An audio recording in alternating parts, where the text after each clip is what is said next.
예수님께서는 세 가지 예를 들어서 말씀을 해 주셨습니다. 구제를 해야 된다.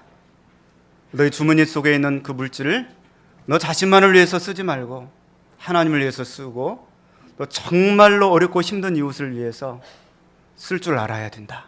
그것이 신앙생활 하는 것이다. 두 번째로는 기도 생활이다. 사람에 보이기 위해서 기도하는 것이 아니라 개인 기도다. 하나님과 너 사이에 정말 사랑하는 연인처럼 그렇게 기도하는 개인 기도, 골방 기도의 시간을 가지고 있어야 된다. 세 번째는 금식입니다. 정말 문제가 있을 때 세상의 쾌락과 또 생존을 위해서 먹는 그것까지도 다 내려놓고 그리고 하나님 앞에서 오직 하나님만 바라보시는 금식을 해라. 그러면 하나님께서 그 어떤 문제일지라도 해결해 주실 것이다. 그렇게 말씀해 주셨습니다. 우리가 이 말씀을 붙들고 믿음으로 살려고 애를 씁니다. 그런데 그렇게 살려고 할 때 세 가지 장애물을 만날 것이다. 이제 오늘부터 세 가지 장애물을 말씀을 드리겠습니다. 첫 번째 장애물이 바로 물질입니다. 돈입니다. 내가 믿음으로 살려고 애를 쓰는데 정말 어렵고 힘들게 하는 유혹 가운데 하나가 바로 물질이 될 것이다. 그 장애물을 넘어서야 된다. 다음 주에 말씀드릴 두 번째 장애물은 염려입니다. 내가 믿음으로 살고자 하는데 자꾸 염려가 나를 누릅니다. 염려가 나를 사로잡아요. 그래서 그 염려 때문에 내 믿음을, 내가 받았던 그 기쁨과 환희와 감격을 잃어버릴 수 있다. 세 번째 장애물이 마태복음 7장부터 나오게 되는 비판하는 것입니다. 나도 죄인인데 불구하고 나도 모르게 자꾸 다른 사람들을 판단하고 비판하는 못된 자아가 내 속에 있어서 그만 그것 때문에 내 믿음의 성장을 저해하게 될 것이다. 오늘 이제 돈에 관한 말씀을 드리려고 합니다. 우리는 인생을 살면서 돈과 끊을 수 없는 관계성을 가지고 살아가고 있습니다. 인간의 희로애락의 대부분이 다 돈과 관련되어 있어요. 돈 들어오면 기쁘고 돈이 사라지면 기분 안 좋고 그래요. 많은 사람들이 돈 때문에 울고 웃고 희비가 교차합니다. 많은 사람들의 생각 속에는 돈이 내 인생의 행복을 보장해 줄 수 있다. 그렇게 생각을 하고 있습니다. 정말 돈보다도 확실하게 내 인생에 보장해 줄 수 있는 그런 장치는 없다. 그런 생각을 하고 있습니다. 그렇게 돈을 생각하다 보니까 돈의 그 자체는 중립적인데 이 돈이 차지하고 있는 그 위치가 자꾸 올라갑니다. 올라가서 얼마나 흉포를 일삼고 있는지 모릅니다. 돈은 이제 인간을 지배하는 폭군이 되었습니다. 그래서 천륜조차도 돈 때문에 져버리게 됩니다. 부모 자식 간에 돈 때문에 의가 상하고 부모님과 완전히 의절하는 경우들이 있게 됩니다. 또한 형제 간에도 그 돈 때문에 다툼이 일어나게 되고 또 이간질이 일어나게 됩니다. 부부간에도 돈 때문에 틈새가 벌어지고 결국에는 갈라서는 가정까지도 나오게 됩니다. 그것뿐만이 아니라 우리가 생활하고 있는 사회 전반의 도덕과 질서를 흐트러뜨리는 커다란 요인 중에 하나가 돈입니다. 법 질서도 깨트리게 됩니다. 심지어는 이 돈의 이 마력이 신성한 교회 안에도 들어와서 교회를 어지럽게 하게 됩니다. 예수님의 친동생이었던 야고보는 그런 얘기를 합니다. 만일 너희 회당에 금가락지를 끼고 아름다운 옷을 입은 사람이 들어오고 또 남루한 옷을 입은 가난한 사람이 들어올 때 너희가 아름다운 옷을 입은 자를 눈여겨보고 말하되 여기 좋은 자리에 앉으소서 하고 또 가난한 자에게는 말하되 너는 거기서 서 있던지 내 발등상 아래에 앉으라. 이런 일이 교회 안에 일어나게 된다는 것입니다. 이것이 인간뿐만 아니라 짐승세계도 똑같아요. 어떤 이 겉보이는 가치관에 그것에 어떤 이 가치를 매기고 살아가는 존재라는 것입니다. 아프리카의 한 공작 종류의 새가 있는데요. 그 학자들이 관찰을 해보니까 어떤 이 수컷 새 주변에는 암컷들이 계속 따라다니는 거예요. 그래서 그 특징을 보니까 깃털이 크고 화려한 그 새에 암컷들이 쫓아다니는 거예요. 다른 조건이 없어요. 깃털이 길고 화려하면 그 깃털 때문에 그 새는 불편하고 그 새가 빨리 이 사냥감에 되어서 단명하는 경우가 많아요. 왜냐하면 깃털이 너무나 1.5m, 2m 되다 보니까 이 천적들의 눈에 빨리 띄고, 또한 이 올빼미나 독수리나 이런 천적들에 의해서 빨리 단명을 하는데도 불구하고 암컷들은 그런 거 상관하지. 빨리 죽어도 괜찮아. 그냥 겉보기에 화려하기만 하면 그냥 좋다고 막 쫓아다니는 거예요. 여러분이 그랬다는 것이 아니라. 그래서 실험을 해봤어요. 그래서 그 깃털의 그 끝을, 깃털의 그 크기를 잘라내버렸어요. 그래서 그렇게 좋다고 쫓아다니는 암컷들이 다 달아나 버리는 거예요. 그 몸체는 그대로 있는데, 그 사람이 그 사람인데, 사람이 아니라 참 새인데요. 그런데 다 달아나 버렸어요. 그리고 깃털이 짧은 그 수컷에는 매력이 없다고 모두가 다 암컷들이 마음을 주지 않는 거예요. 그래서 이런 실험을 해보는 것입니다. 깃털이 커다란 그 인기가 좋은 새의 깃털을 한 1m 정도를 잘라가지고 인기가 아주 없고 아주 괄세를 받는 그런 수컷 깃털에다가 붙여줬어요. 그랬더니 아니나 다를까 그렇게 괄시하던 그 새를 수많은 암컷들이 이제 막 쫓아다니는 거예요. 자, 이걸 바라보면서 참 신기하다. 그냥 다른 거 보지 않고 겉적인 외모에, 껍데기에 가치를 매기는구나. 그러고 보니까 사람들도 키 큰 사람을 좋아하네. 키 큰 남자들을 좋아하네. 아, 이거 보니까 인간이나 이 새들 세계나 어떤 가치를 매기는 그 기준이 껍데기에 있다는 것이죠.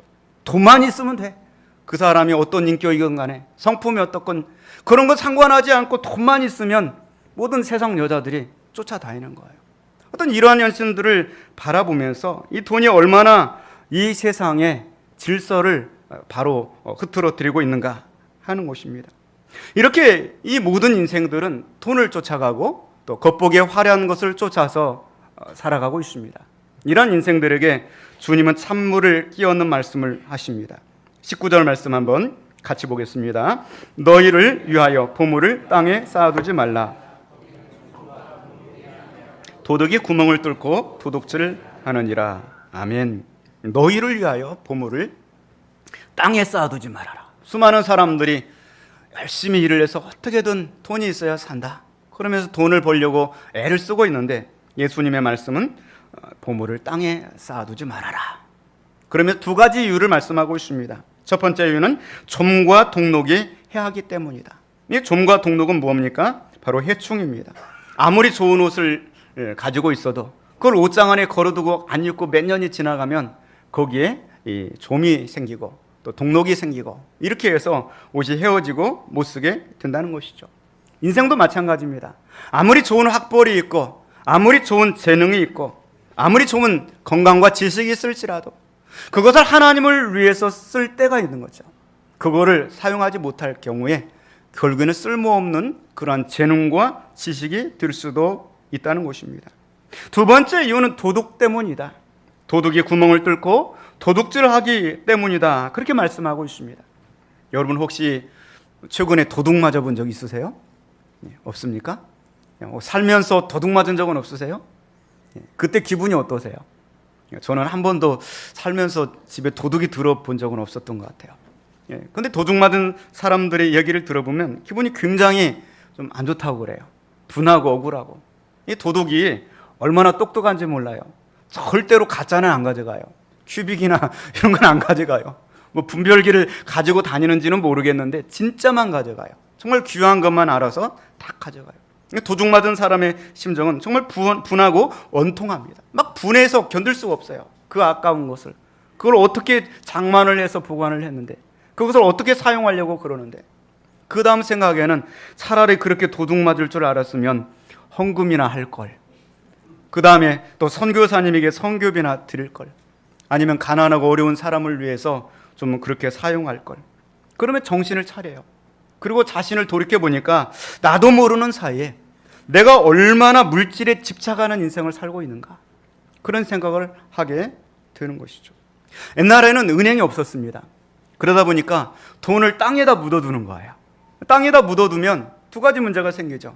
습해서 시간이 지나면 돈이 상하고 헤어지게 되는 것이죠. 또 한 가지 문제는 돈을 땅에다 묻어두려고 보니까 저녁에 아무도 안 볼 때 도뭉치를 들고 밭으로 가거나 산으로 가죠. 아무도 모르는 자리에 묻어야 되니까. 근데 사람들이 다 알아요. 저녁에 뭐 들고 나가면 저거 지금 어디 저금하려고 가는 것이다. 그래서 누군가가 따라와서 미행을 하는 거죠. 그래서 도둑질을 하는 거죠.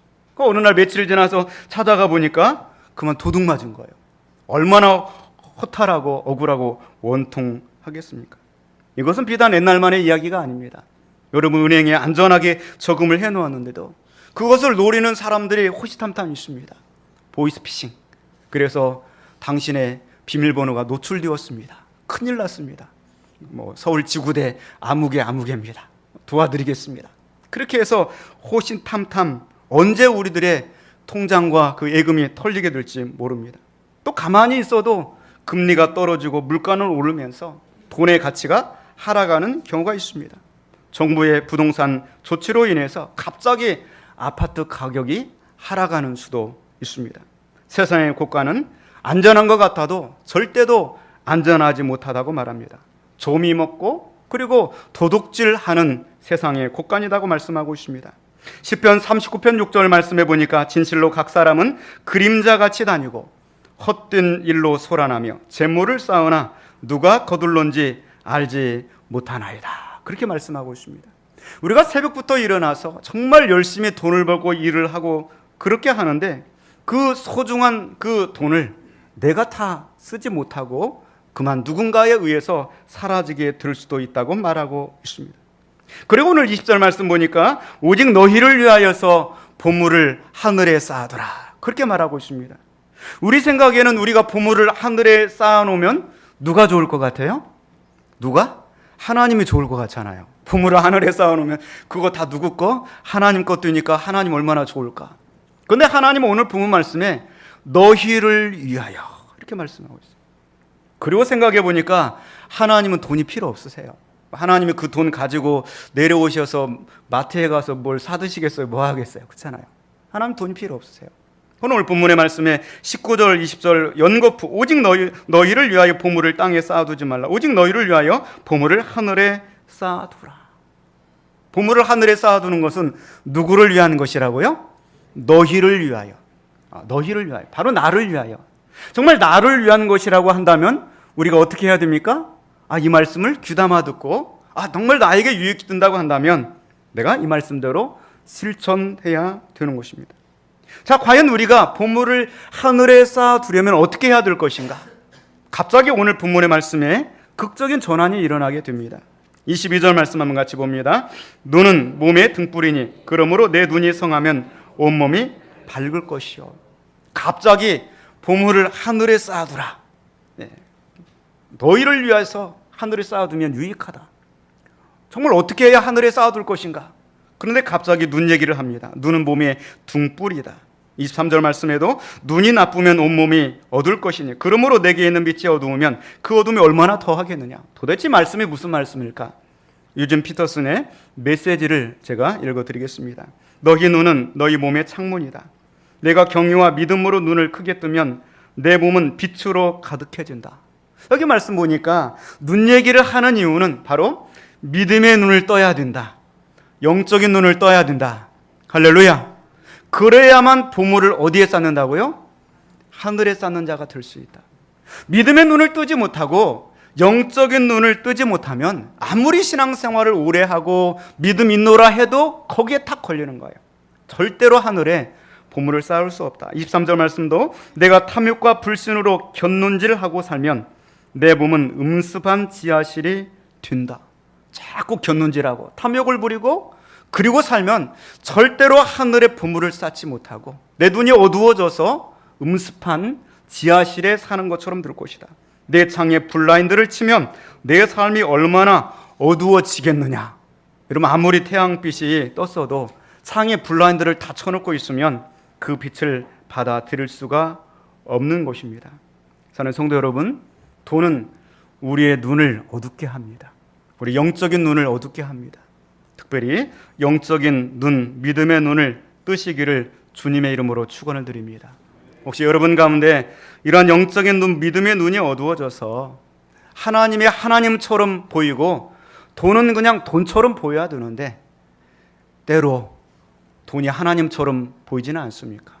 우리 자신들의 눈을 뜰 수 있기를 바랍니다. 그 말씀을 24절에 말씀하고 있습니다. 24절 말씀 같이 봅니다. 한 사람이 두 주인을 섬기지 못할 것이니 혹 이를 미워하고 저를 사랑하거나 혹 이를 중히 여기고 저를 경영함이라.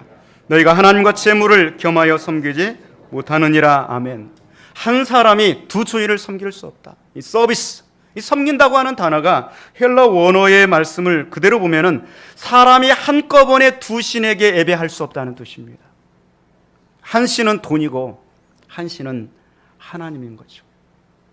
참으로 이 중립지대는 없다는 것입니다. 그런데 우리 생각에는 돈도 사랑하고 하나님도 사랑하고 싶은 거예요. 그 이유가 뭐냐? 영적인 눈이 어두워져 가고 있기 때문입니다. 분명한 기준이 흐려지고 있기 때문이에요. 분명한 기준을 하나님 말씀에 두고 가지고 있으면 절대로 갈팡질팡할 필요가 없는 거예요. 그 말씀대로 그냥 살면 되는 것입니다. 근데 분명한 이 말씀의 기준이 흔들려 버리면 갈팡질팡하게 돼요. 돈도 좋고 하나님도 좋고 그냥 그렇게 신앙생활을 할 수밖에 없다는 것입니다. 어떻게 돈이 하나님의 자리를 대신할 수가 있습니까? 어떻게 돈이 하나님께 올려야 될 영광과 존귀를 받을 수가 있습니까? 절대로 그럴 수가 없는 것입니다. 그런데 우리가 교회 안에서 나도 모르게 이 영적인 기준이 흐려지고 눈이 흐려지게 되면 돈을 하나님처럼 여기게 되고 하나님을 돈처럼 여기게 되는 문제가 생기게 된다는 것입니다. 여러분에게 있어서 하나님은 누굽니까? 돈입니까? 아니면 하나님입니까? 여러분은 돈을 사랑합니까? 아니면 하나님을 더 사랑하고 있습니까? 그 대표적인 예가 마태복음 19장에 등장하고 있습니다. 한 청년이 있는데 얼마나 믿음이 좋은지 모릅니다. 모든 계명을 다 지키고 정말 하나님 말씀대로 살았던 사람입니다. 그 청년이 예수님께 나와서 내가 무슨 선한 일을 하여야 영생을 얻을 수 있습니까? 물어봅니다. 예수님께서 대답하시되 어찌하여 선한 일을 내게 묻느냐? 선한 이는 오직 한 분이시니라. 내가 생명에 들어가려면 계명들을 지켜라. 어떤 계명입니까? 예수님 말씀하시죠. 살인하지 말라, 간음하지 말라, 도둑질하지 말라, 거짓 증언하지 말라, 내 부모를 공경하라, 내 이웃을 내 자신과 같이 사랑하라. 청년이 대답을 합니다. 내가 이 모든 것을 다 지키었사온데 아직도 무엇이 부족하니까? 내가 이것을 다 지켰는데, 어려서부터 지켰는데 무엇이 부족합니까? 아주 자신만만하게 대답을 합니다. 그때 예수님께서 말씀하시죠. 내가 온전하고자 할진대 가서 내 소유를 팔아 가난한 자들에게 주라. 그리하면 하늘에서 보화가 내게 있으리라. 그리고 와서 나를 따르라. 하늘에서 보화가 내게 있을 것이다. 얼마나 참 축복의 말씀입니까? 조건이 그런데 내 그 많은 재물을 가지고 가난한 사람 좀 나눠줘라. 그리고 와서 나를 따르라. 이 청년은 어떻게 하셨습니까? 그렇게 믿음 좋은 청년이 22절 말씀 보니까 재물이 많음으로 이 말씀을 듣고 근심하여 가니라. 이 청년에게 있어서는 돈이 더 하나님보다 소중했기 때문입니다. 여러분 이 말씀을 읽으면서 어떻게 그럴 수가 있는가? 하늘에서 보화가 있다는데 예수님이 말씀하시는데 돈을 버리고 예수님을 따라가야지. 여러분에게 묻겠습니다. 여러분이 만일 이 청년이라면 어떻게 하시겠어요? 지금 돈이 많아요, 내가. 예수님 따라가려고 그러는데 예수님이 나를 따라오려면 그 많은 돈을, 너무 많아 돈이, 그거를 좀 가난한 사람들에게 다 놓아주고 그리고 나를 따라와라. 여러분 같으면 어떻게 하시겠습니까? 그렇죠. 갈등하죠. 자신 있게 대답하지 못하죠. 우리는 늘 하나님 말씀으로 내 눈을 닦아내야 됩니다. 늘 기도의 눈물로 내 안구를 정화시켜야 됩니다. 그렇지 않으면 나도 모르게 이 세상의 가치관이 들여와서 내 눈을 흐리게 하고 하나님이 보이지 않게 하는 것입니다. 아마 여러분 중에는 저는 마음속으로 대답을 했습니다. 당연히 돈을 버리고, 돈이 무엇입니까? 하나님을 따르기로 결단하였습니다. 정말 잘하셨습니다. 어떤 분은 이렇게 돈에는 초월했는데 자존심의 문제를 건드리면 못 참는 사람이 있습니다. 자존심을 그냥 건드리면 그거는 절대로 못 참아요. 어떤 사람 명예의 문제를 건드리면 그거를 견딜 수 없어 합니다. 어떤 사람 이 모든 것들은 다 초월했는데 자식의 문제가 걸리면 이거를 또 넘어가지 못해요. 아브라함 같은 사람, 그렇잖아요. 자식이 최고예요. 하나님 바라보실 때 이거 안 되겠다, 바쳐라 하잖아요. 아브라함은 용케도 그 시험을 통과하였습니다. 오늘 본문의 말씀은 산상수훈입니다. 마태복음 5장, 6장, 7장의 말씀은 예수님의 설교 중에 최고의 설교입니다. 그 최고의 설교의 가운데 자리인 6장에 오늘 본문의 말씀이 들어있습니다. 너무나도 중요한 말씀이라는 것입니다. 바울 사도도 디모데전서 6장 말씀에 이런 말씀을 하고 있습니다. 정함이 없는 재물에 소망을 두지 말고 오직 우리에게 모든 것을 후히 주사 누리게 하시는 하나님께 두라. 그 재물을 누가 주셨느냐? 하나님이 주신 것이 아니냐. 하나님을 바라봐라. 그 하나님의 지금 물질을 바라보지 말고 하나님께 소망을 두라. 그렇게 말씀하고 있습니다. 그리고 예수님의 결론은 간단합니다. 21절 말씀 한번 같이 보겠습니다. 내 보물 있는 그곳에는 내 마음도 있느니라. 내 보물 있는 그곳에는 내 마음도 있느니라. 유준 피터스는 메시지 성경에서 너희는 너희 보물이 있는 곳에 가장 있고 싶어 할 텐데, 그렇죠. 여러분 보물을 어디다가 놓고 오면 마음이 늘 거기에 가 있어요. 그렇잖아요. 결국은 그렇게 될 것이다. 그것이 당연하지 않겠느냐. 그렇다고 한다면 우리의 보물을 어디에 두어야 하느냐 하는 것입니다. 하나님의 말씀을 따라서 하늘의 보물을 쌓는 여러분이 되시기를 바랍니다. 재물을 포기하라고 말씀하는 것이 아닙니다. 재물이 소중하지 않다고 말씀하는 것이 아니에요. 재물이 있어야 될 정확한 그곳에 재물이 있어야 된다는 거예요. 다른 데 가 있으니까 그것이 문제라는 것이죠. 재물이 있어야 할 중요한 순서, 하나님, 그리고 인간, 그리고 물질. 그런데 이 순서가 완전히 바뀌어진 거예요. 하나님의 자리에 물질이 가 있어요. 사람보다 물질이 더 중요한 거예요. 재물이 있어야 할 그 자리, 정확한 그곳에 재물에 위치시켜라. 그리고 살아라. 고린도서 3장 13절로 15절 말씀 보면은 그런 말씀이 있습니다. 각 사람의 공적이 나타날 것인데 그날의 공적을 밝히리니 이는 불로 나타나고 그 불이 각 사람의 공적이 어떠한 것을 시험할 것이라. 불이 여러분이 행한 그 공적을 시험할 때가 있다는 거예요. 그 불로 시험할 때가 있다는 거죠. 우리 눈에 보이는 모든 것들은 언젠가 다 불타 없어질 것들이에요. 영원하지 않은 것입니다. 그런데 그 불시험을 견디면 상을 받고 견디지 못하면 해를 받으리라. 만일 누구든지 그 위에 세운 공적이 그대로 있으면 상을 받고 누구든지 그 공적이 불타면 해를 받으리니 우리의 모든 것은 언젠가 다 불타 없어질 것입니다. 그럼에도 불구하고 그 불시험을 통과해서 남을 수 있는 것이 무엇이냐? 그러면 상을 받게 될 것이다. 그것은 바로 하나님이 기억하실 만하게 물질을 쓰는 것입니다. 그것이 바로 하늘의 보화를 쌓는 것입니다. 누가 알아주지 않을지라도 하나님 앞에서 내가 이 소중한 돈을 어떻게 써야 됩니까? 가정을 위해서, 교회를 위해서, 이웃을 위해서, 자녀를 위해서. 그리고 정말 하나님이, 남들은 정말 중요하지 않아요. 하나님이 은밀하게 보시는 그곳에 물질을 사용하십시오. 그러면 아무리 불시험이 와도 불타 없어지지 않고 그 공적이 여러분에게 상을 제공해 줄 것입니다. 너희를 위하여 보물을 땅에 쌓아두지 말라. 거기는 좀과 동록이 해하며 도둑이 구멍을 뚫고 도둑질을 하느니라. 오직 너희를 위하여 보물을 하늘에 쌓아두라. 거기는 좀이나 동록이 해하지 못하며 도둑이 구멍을 뚫지도 못하고 도둑질도 못하느니라. 내 보물이 있는 그곳에는 내 마음도 있느니라. 한 주간 말씀 붙드시고 믿음으로 승리하시기를 주님의 이름으로 축원을 드립니다. 기도하겠습니다.